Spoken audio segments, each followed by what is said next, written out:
क्या तीर्थ यात्राएं करना निष्फल है? बहुत से तथाकथित आत्मज्ञानी जो नया ज्ञान खोज कर लाए हैं और बताते हैं कि तीर्थ स्थलों पर जाने का कोई महत्व नहीं। तो क्या सनातन काल से जो यह प्रणाली चली आ रही है, और ये प्रणाली तब से चली आ रही है जब इस धरती पर परम सूक्ष्म विज्ञान जीवंत था, जब मानवों ने पूर्ण जैविक तरीके से रहते हुए प्रकृति अनुकूल विधाओं की खोज की थी, जैसे कि सूर्य विज्ञान, जिसमें सूर्य की रश्मियों से कुछ भी बनाया जा सकता था, कुछ भी प्रकट किया जा सकता था।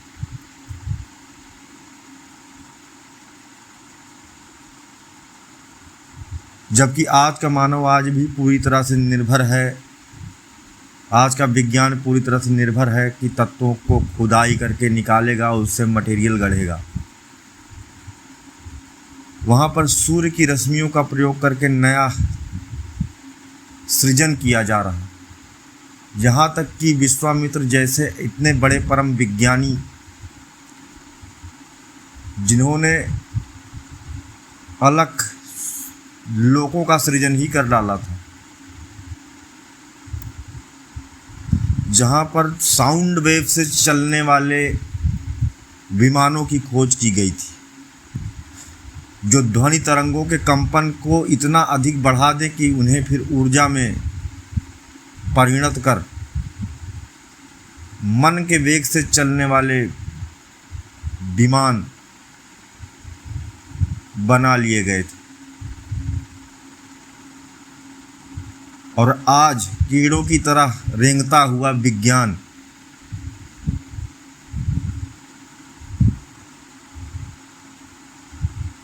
यह बताता है कि उन महान ऋषियों, उन महान वैज्ञानिकों के द्वारा बनाई गई प्रणालियाँ पिछड़ी थी। आज की बड़ी बड़ी मिसाइलें जो करोड़ों रुपए खर्चा करके जिस स्तर का संहार नहीं कर सकती,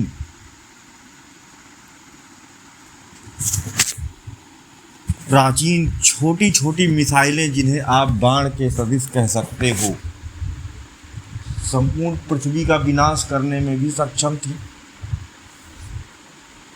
तकनीकी जैसे जैसे आगे बढ़ती जाती है, उपकरण का आकार उसी अनुकूल सूक्ष्म होता जाता है। जैसे पहले विशाल कंप्यूटर होते थे,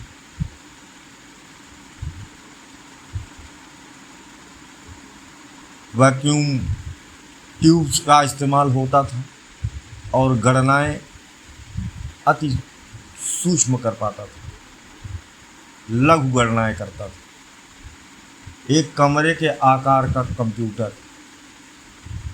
और आउटपुट देखा जाए तो नगण्य। धीरे धीरे आईसी आ गई और भी नैनो टेक्नोलॉजी आ गई, कंप्यूटर का आकार सूक्ष्म होता चला गया और उसकी गणना की क्षमता भी बढ़ती चली गई। और अभी ये अपनी पूर्णता पर नहीं है, ये तो बस शुरुआत है।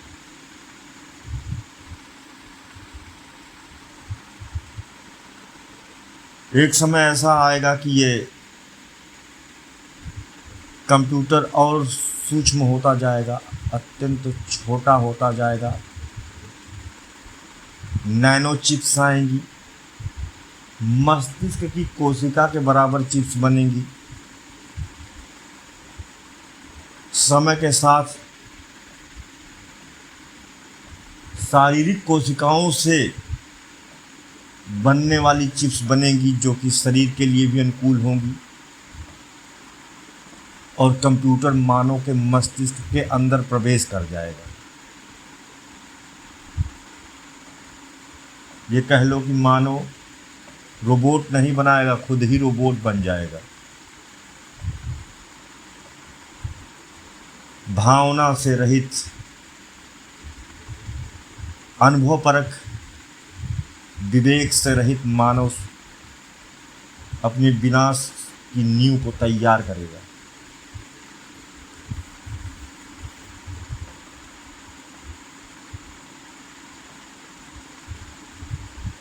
तो क्या यह बुद्धिमत्ता है कि आविष्कार ऐसे हो जो विनाश का कारक बने? और तुलना करेंगे ऐसे श्रेष्ठ वैज्ञानिकों से जिनकी खोजी हुई तकनीकी पर आज तक यहाँ के वैज्ञानिक सोच भी नहीं पा रहे हैं कि हमें कुछ ऐसा करना चाहिए। दुनिया भर की खोज में लगे हुए वैज्ञानिकों को यह नहीं समझ में आ रहा कि हमें अधिक से अधिक ऐसे तकनीकी का खोज करना चाहिए जो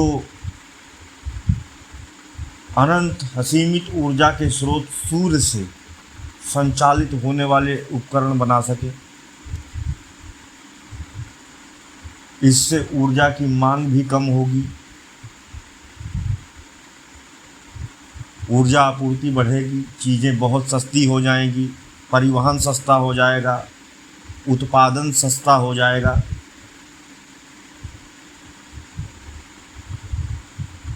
गरीब से गरीब व्यक्ति भी चीज़ों का उपभोग कर पाएगा, उसका जीवन शैली उन्नत होगा,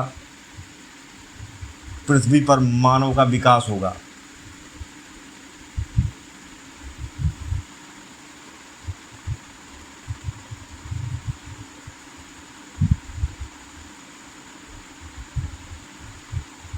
किसी ग्रह के विकास की दर को मापने के लिए एक पैमाना है, कार्दाशेव पैमाना। यह पैमाना पूरी तरह से आधारित है कि कौन सा ग्रह का जीव सौर ऊर्जा का कितना अधिक दोहन कर पा रहा है, और पृथ्वी का देखा जाए तो 1% भी सौर ऊर्जा पर आधारित जीवन शैली नहीं है। तो यह है वर्तमान पृथ्वी के विज्ञान की औकात।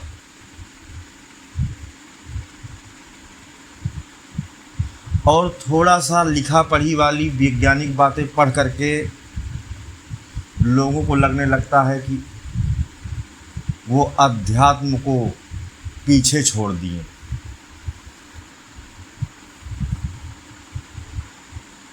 और उन्हें लगने लगता है कि ये सब चीज़ें जो प्रणालियाँ विकसित हुई हैं ये है अवैज्ञानिक है।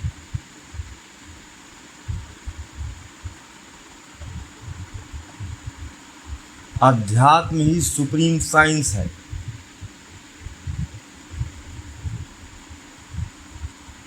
जो भी वैज्ञानिक विज्ञान में अत्यंत उच्च शिखर पर पहुंचा वो अध्यात्म के सामने नतमस्तक हुआ।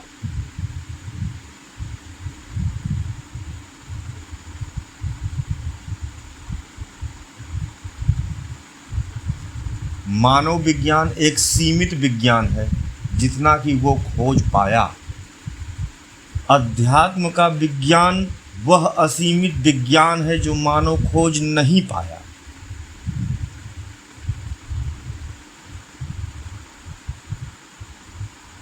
अब हम बात करते हैं कि क्या तीर्थ यात्राएं कुछ फलदायी हैं? क्या इनसे कुछ लाभ है?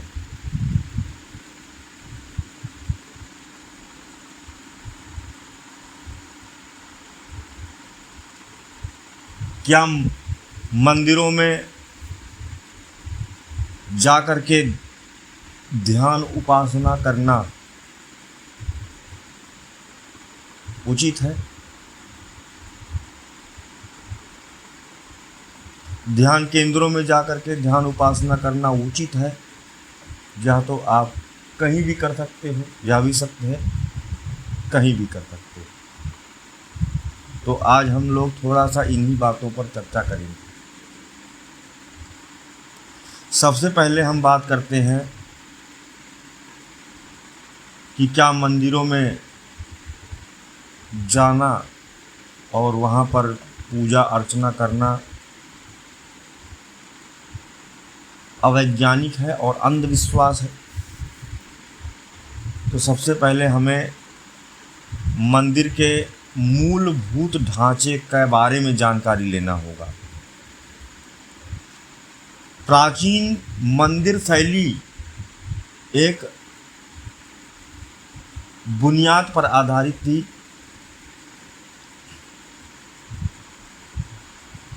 मंदिर एक प्रकार के मशीन गृह समझिए,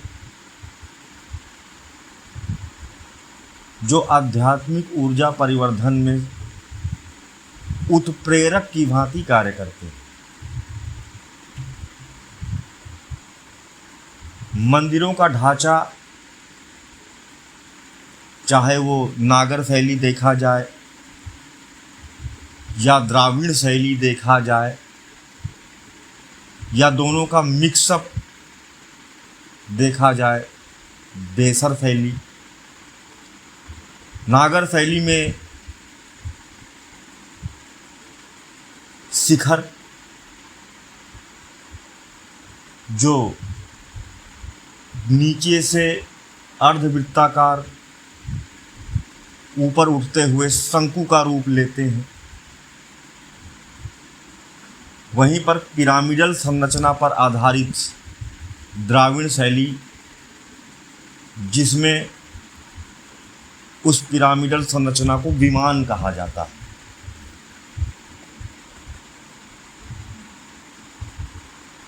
और इन दोनों का मिश्रण मध्य भारत की वेसर शैली।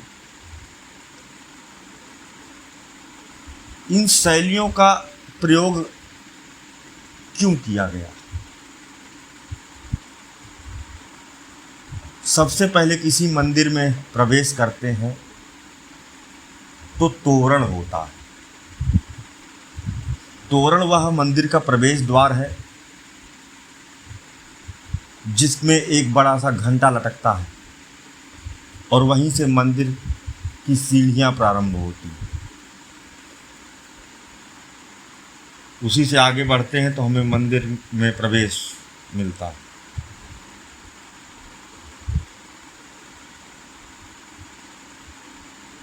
तो मंदिर में प्रवेश करने से पहले उस विशाल घंटे के नीचे खड़े होकर के जब ध्वनि उत्पन्न करते हैं, घंटा ध्वनि उत्पन्न करते हैं,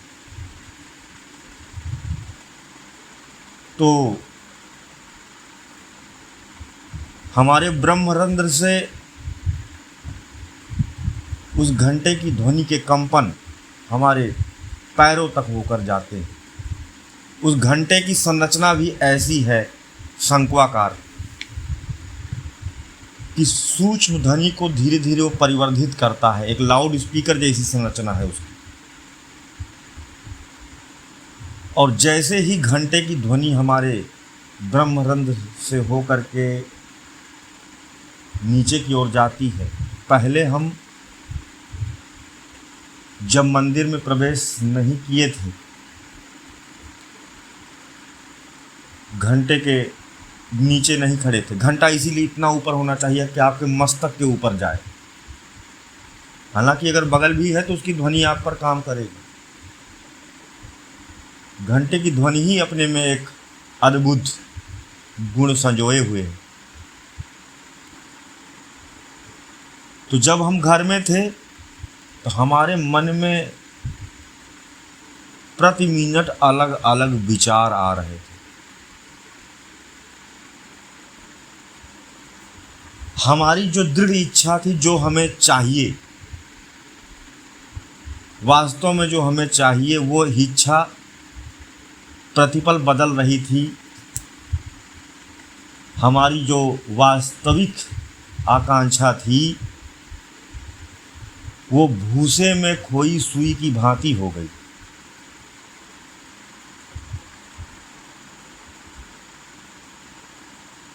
हजारों विचारों के बोझ में तली हुई हमारा एक विचार जो हमें वास्तव में हमारा जीवन साकार करने के लिए है, हमारी छोटी या बड़ी समस्या की निदान के लिए थी।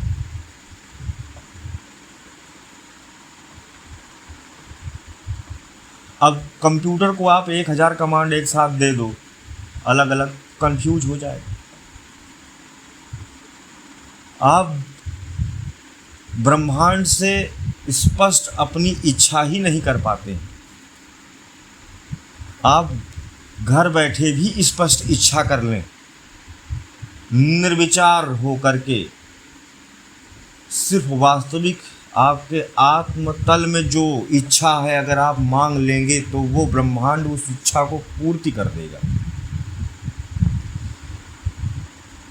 लेकिन आपकी उस इच्छा में वजन नहीं है और हजारों विचारों का कूड़ा आपके वास्तविक मांग को दबा दे रहा है।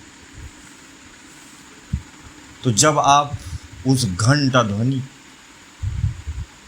को सुनते हैं तो आप देखिए, महसूस करिए, कभी भी ऐसा होगा जब आप घंटे के नीचे खड़े होकर के उसे बजाएंगे, उसके ठीक नीचे मस्तक रखते हुए, तो आप थॉटलेस हो जाएंगे, आप निर्विचार हो जाएंगे।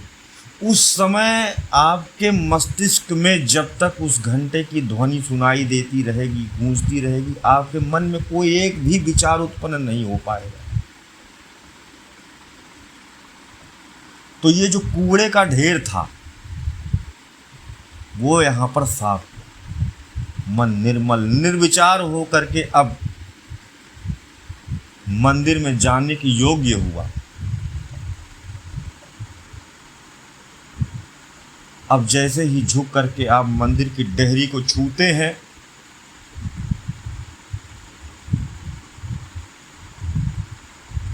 और आगे बढ़ते हैं, तो आपको फिर से तुरंत ही जो वास्तविक दबी हुई इच्छा थी, जो वास्तविक मांग थी आपकी,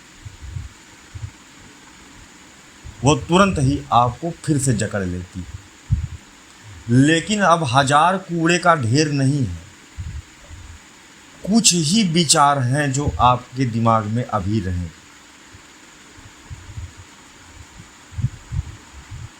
आपका मन बहुत अधिक संयत, शांत और एक मांग पर स्थिर वाला हो चुका। अब जब आप मंदिर में प्रवेश करते हैं तो क्योंकि मंदिर में लगातार आध्यात्मिक विचारधारा के लोग आ रहे हैं, लगातार मंत्रों की गूंज से मंदिर के अंदर क्या दीवारें गुंजायमान हो रही, तो मंदिर का औरा ही अलग हो जाता है। हमारे भवनों के औरा से मंदिर का औरा अधिक सशक्त एवं प्रबल होता है।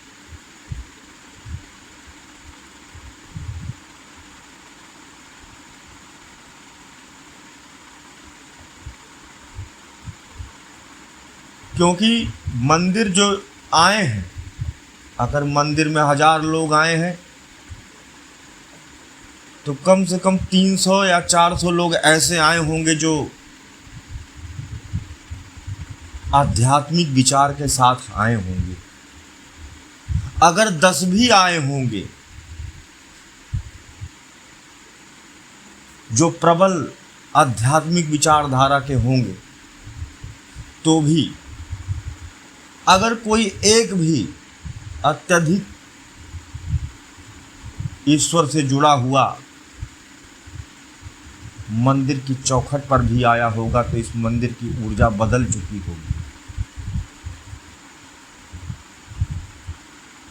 और वहाँ पर तो वर्षों से न जाने कितने ऐसे साधु,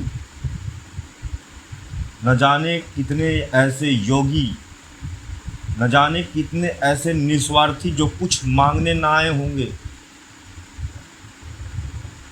आए होंगे। उनकी मानसिक ऊर्जा से आलोकित वह मंदिर आपके मानसिक आवेग को वहीं स्थिर कर दे।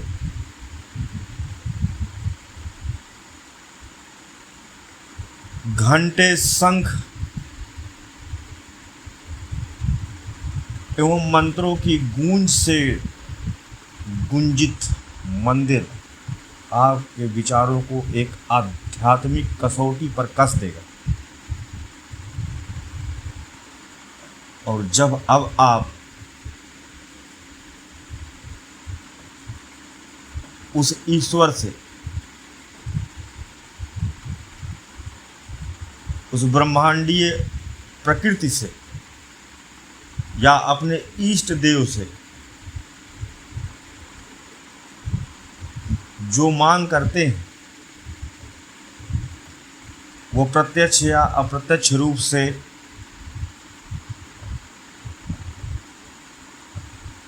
कल्प वृक्ष रूपी सभी इच्छाओं को पूर्ति करने वाले भगवान तक ही जाएगी।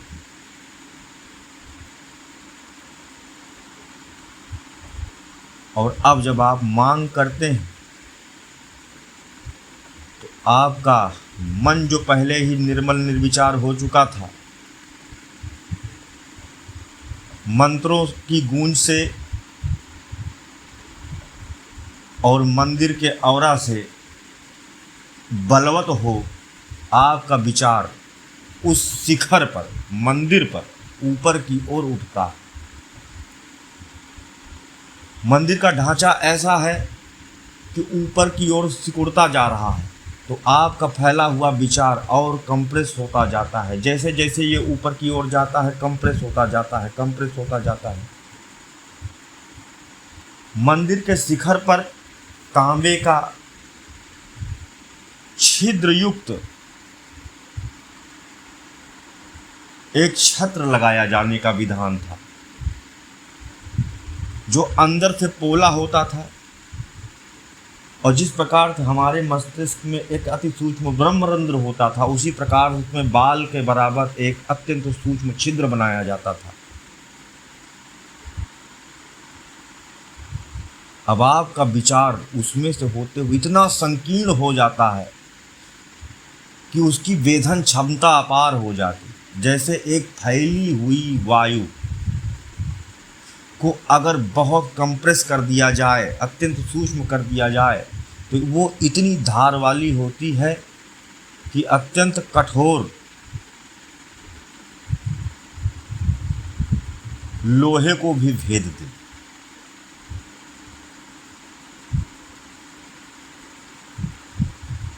उसी प्रकार से यह आपकी मांग, यह आपकी उत्कट इच्छा पैनी सुई की भांति जाकर ब्रह्मांड में चोट करेगी। अब ब्रह्मांडीय मन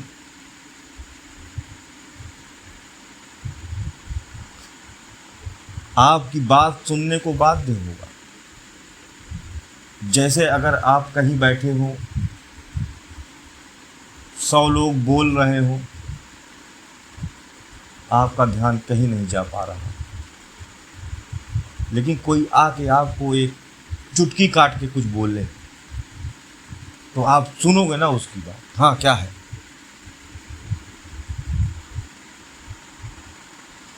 तो ये वैसा ही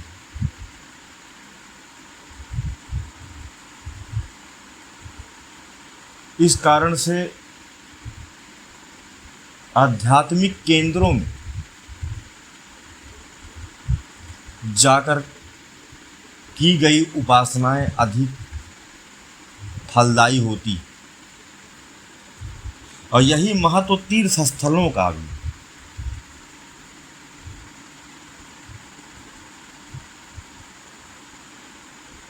जो कुछ भी बाहर है वह अंदर है। जितने भी तीर्थ स्थल आप स्थूल रूप में देख रहे हैं वो प्रत्येक जगह आपके शरीर के अंदर भी है। चाहे वो त्रिवेणी संगम प्रयागराज हो, चाहे वाराणसी के काशी विश्वनाथ हो, चाहे यह गिरिराज हिमालय हो,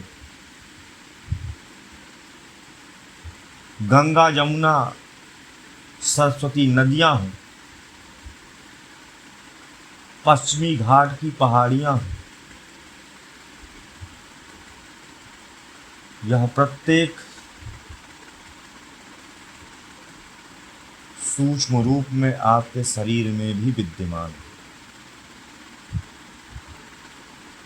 तो जो योगी एक स्थान पर बैठ करके सूक्ष्म ध्यानवत होकर अपने शरीर की गतियों को, अंतर्गतियों को पकड़ना सीख जाते हैं, उन्हें कहीं तीर्थस्थल जाने की आवश्यकता नहीं होती, क्योंकि वह योगी एक ही स्थान पर बैठकर न केवल पृथ्वी पर समस्त तीर्थों का दर्शन कर सकते हैं, अपितु सूक्ष्म से सूक्ष्मोत्तर लोकों में भी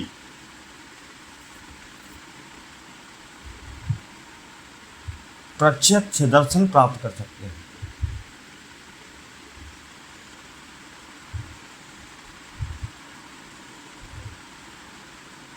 उनके लिए कहीं जाना या ना जाना ये उनकी इच्छा पर है। वो ना जाने के लिए भी बाध्य नहीं।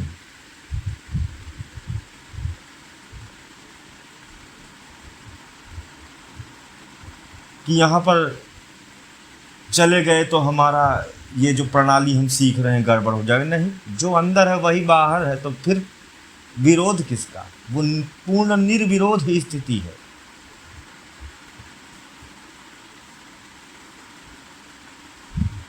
जहाँ ये करना ये ना करना है वहाँ बंधन है, और जहाँ पर भी बंधन है वहाँ संपूर्णता नहीं है, और जहाँ संपूर्णता नहीं वहाँ परमात्मा नहीं।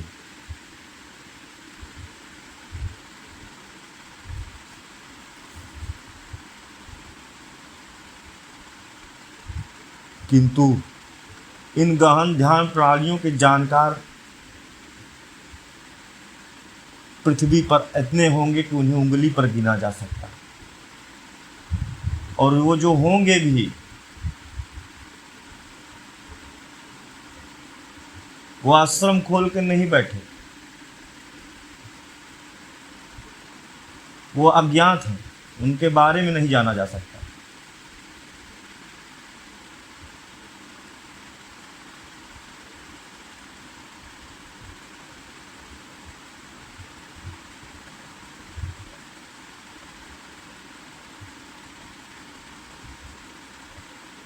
तो जो सूक्ष्म अंतर्गति ध्यान नहीं कर सकते, तो क्या वो अब अपना धर्म नहीं निभा सकते? और धर्म क्या है? परमात्मिक गुणों को धारण करना ही वास्तविक धर्म है।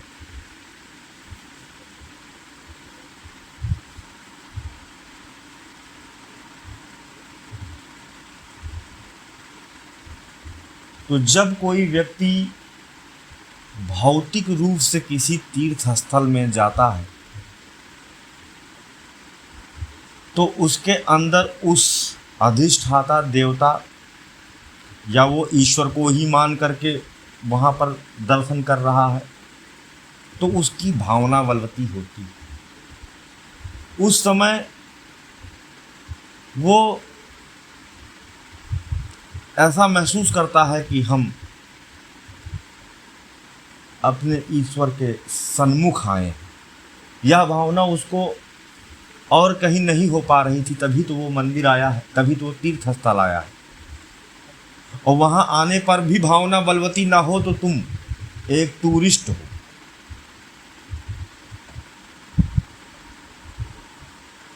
तुम तीर्थालु नहीं, तुम एक यात्री हो जो मनोरंजन करने आया है और उसका ये यात्रा निष्फल है, किसी काम की नहीं है।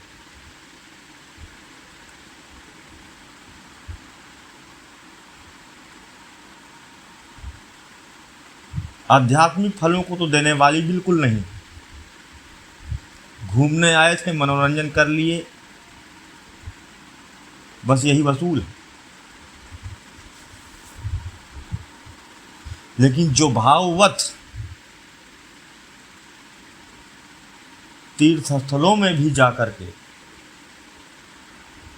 उस ईश्वर को अधिक सहजता से महसूस कर पा रहा है तो उचित है। क्योंकि जब उसकी भावना वहां पर जाकर के दृढ़ हो रही कि मैं अपने ईश्वर के समक्ष हूं, तो यह विधा उसके लिए काम कर रही। अब जब वो तीर्थस्थल वहां पर पहुंचा और पूर्ण मन से वहां पर वो ईश्वर की सन्मुखता को महसूस कर रहा है, तो उसके अंदर के शरीर में बैठी चेतना भी उस शरीर के अंदर स्थित तीर्थ पे पहुंच जाए।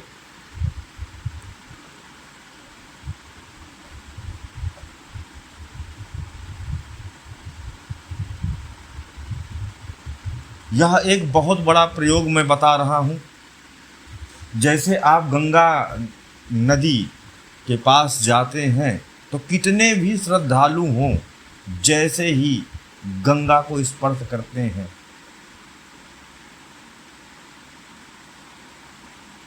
उनका सूर्य सर ज्वारी हो जाता है, श्वास अपने आप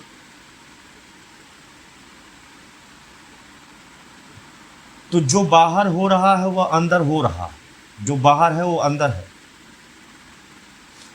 आप बाहर जहां गति करोगे अंदर गति भी वहां होगी।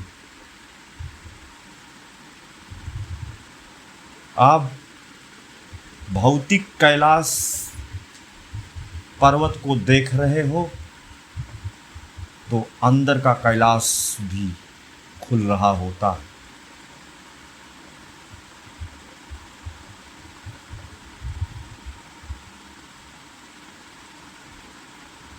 तीव्र भावना के साथ आप मंदिरों में किसी देवता को ध्याते हो तो आपकी चेतना उस देवलोक में आपके शरीर के अंदर भी पहुंच रही होती, वहां भी दर्शन हो रहा होता है। आप बाहर दर्शन करोगे तो अंदर भी दर्शन होगा, और अगर आप अंदर दर्शन करोगे तो प्रत्यक्ष बाहर भी देवता का दर्शन होगा।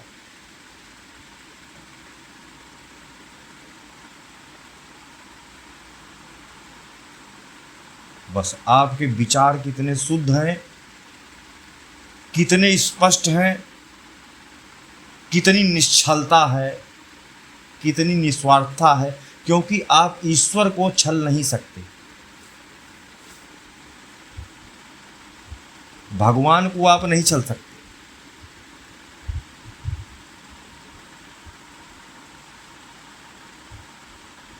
ईश्वर आपको अनंत जन्मों से जानता है, आपकी एक एक गांठ को जानता है।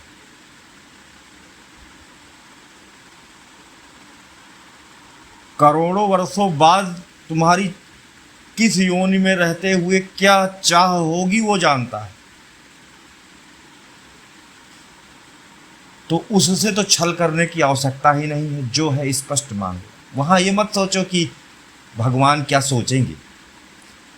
आधे लोग तो भगवान के सामने ऐसे बनने लगते हैं कि जैसे बहुत अच्छे हैं, अपने आप को अच्छा दिखाने की कोशिश करते हैं, और तो कुछ नहीं चाहिए भगवान, बस ऐसे ही। अरे वो तुमको अच्छे से जानता है, जो है खुल के बोलो तो वो सुधार करेगा। अगर आपकी इच्छा गलत है तो वो उसमें सुधार कर देगा। बनावटी आओगे तो कुछ नहीं पाओगे,